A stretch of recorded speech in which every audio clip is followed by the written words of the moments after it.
A Portage mom is telling us her child was kicked off of a school bus and then left at school for not wearing a mask. Tonight, confusion over where and when students are required to wear a mask is causing some conflict. News Channel 3's Trisha McCauley is joining us live in Portage to explain why some students and parents are confused on these updated guidelines. Trisha. Yeah, Andy, many schools like Portage Public Schools are dropping their mask mandates, but it's still federal law that everyone has to mask up on a school bus. One Portage mother tells me the confusion over these new rules left her daughter stranded here at school.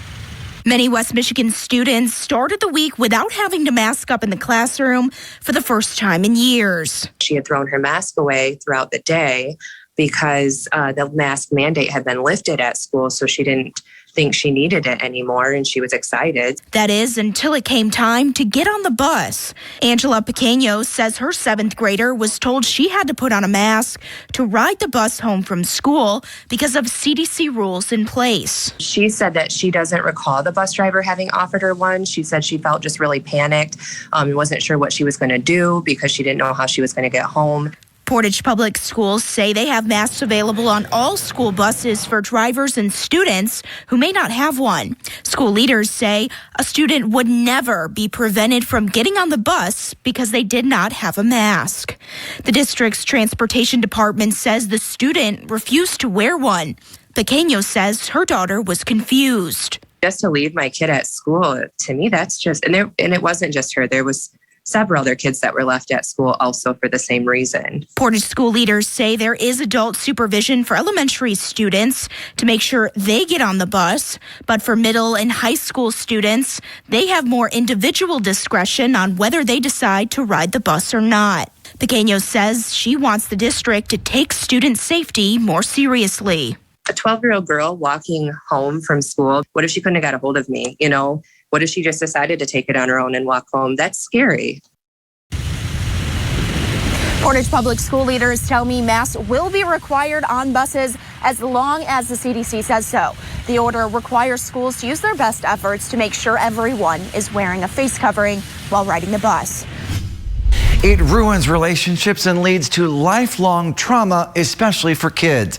Domestic violence has been the only kind of crime to increase in Battle Creek during the pandemic. Well, now the city is taking a team approach to combat this problem, and so far they say their success rate an almost unbelievable 100%. Can you answer the door? It's 3 p.m. on a Thursday. An unsuspecting suspect is forced to his door with a loud knock, locked in handcuffs, and taken downtown.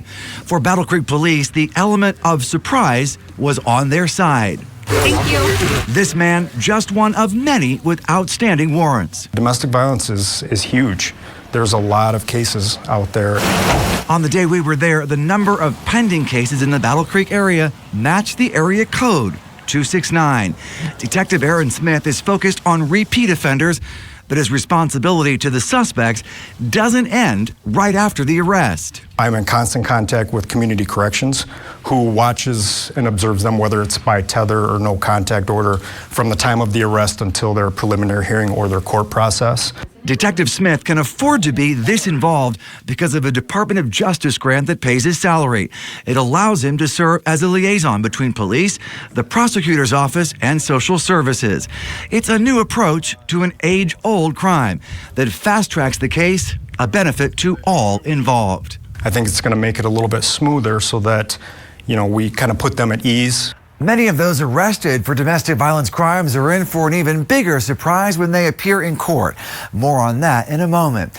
The vast majority of these kinds of crimes occur during the overnight hours and involve intimate partners.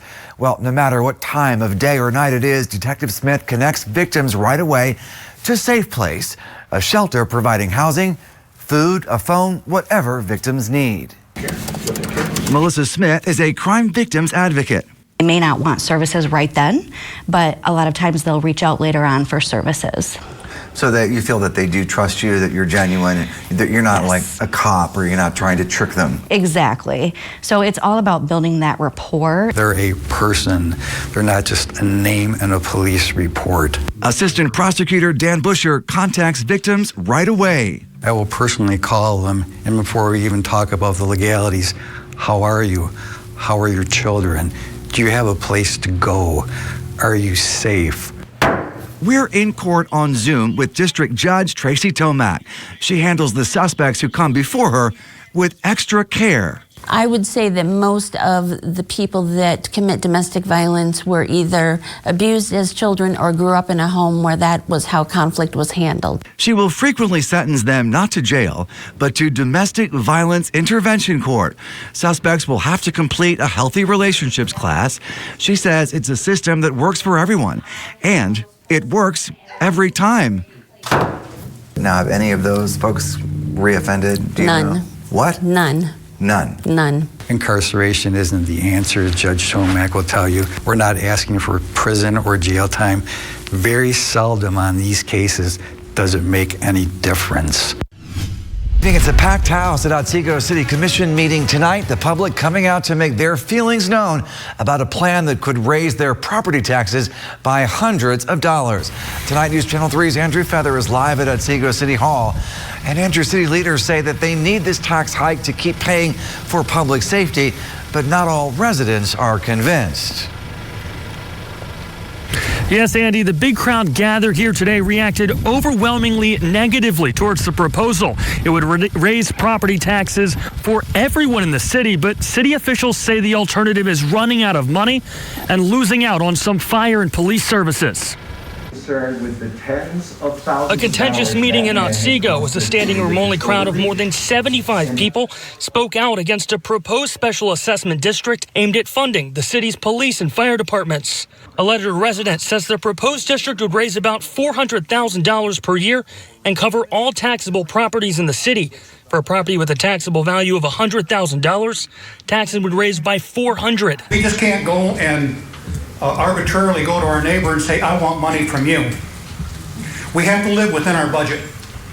And I think that at some point in time, the city and the council here has to realize that they need to live within their own budget. Several residents spoke out, saying they're already struggling and can't afford the tax hike. I don't know about you guys, but when I don't have the money to pay the bills, something's got to go. Right now, the fire and police departments have a combined budget of $1.4 million. $1 million comes from the city's general fund every year. City leaders say that well is set to run dry in 2 years. To use the phrase our finance director has always used, he's been able to pull rabbits out of hats. There's no more rabbits to pull out of hats. So it came to a point where we got to do something. Otsego City Manager Aaron Mitchell says if the township isn't able to raise taxes, we cut to the bone, and it's like there's no more fat to come back to. He says potential options include dropping 24/7 police coverage and eliminating fire response to medical calls. Of those that spoke, about 80% were against the increase, but there were some who see the tax increase as an unfortunate necessity. Do I want more taxes? Hell no. I don't want to pay more taxes. But more than that, I don't want to see our police or fire. I don't want to live in a community where I don't have them. If the tax hike is approved, half of the money would be used to continue police and fire operations. The other half would be to buy new fire trucks. The city commission didn't vote on anything tonight, and the city manager here tells me that they received a petition today that does appear to have enough signatures to force this to a public vote. He says that petition will be reviewed this week, but now it could be up to voters to decide the issue in August.